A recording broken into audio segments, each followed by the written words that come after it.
Very good morning to everyone. எல்லாரும் எப்படி இருக்கிறீங்க? இந்த புதிய நாளை ஏசப்பா நம்மளுக்கு கொடுத்ததுக்காக அவருக்கு நன்றி சொல்வோம். இன்னைக்கு நம்ம வாசிக்க போற வேத பகுதி சங்கீதம் 47. சங்கீதம் 47 கோராகின் புத்திரரில் உள்ள ராகத் தலைவனுக்கு ஒப்புவிக்கப்பட்ட சங்கீதம். சகல ஜனங்களே கைகொட்டி தேவனுக்கு முன்பாக கெம்பீர சத்தமாய் ஆர்ப்பரியுங்கள். உன்னதமானவராகிய கர்த்தர் பயங்கரமானவரும் பூமியின் மீதெங்கும் மகத்துவமான ராஜாவுமாயிருக்கிறார். ஜனங்களை நமக்கு வசப்படுத்தி ஜாதிகளை நம்முடைய பாதங்களுக்கு கீழ்ப்படுத்துவார். தமக்கு பிரியமான யாக்கோபின் சிறப்பான தேசத்தை நமக்கு சுதந்திரமாக தெரிந்தளிப்பார்.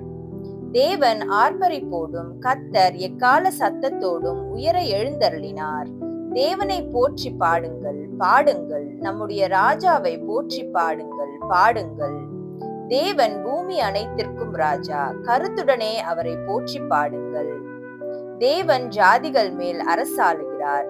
தேவன் தமது பரிசுத்த சிங்காசனத்தின் மேல் வீற்றிருக்கிறார். ஜனங்களின் பிரபுக்கள் ஆபிரகாமின் தேவனுடைய ஜனங்களாக சேர்க்கப்படுகிறார்கள். பூமியின் கேடகங்கள் தேவனுடையவைகள், அவர் மகா உன்னதமானவர். ஆமேன். சங்கீதம் 47. ஏசப்பா, இந்த புதிய நாளை கொடுத்தீங்களே, அதுக்கு அவனுக்கு நன்றி செலுத்துகிறோம். இந்த காலை வேளையில மண்டையில நாங்க வந்திருக்கிறோம், அதுக்கு அவனுக்கு நன்றி செலுத்துகிறோம். எங்களுக்கு இந்த நாளை நீர் கொடுத்ததுக்காக உமக்கு நன்றி.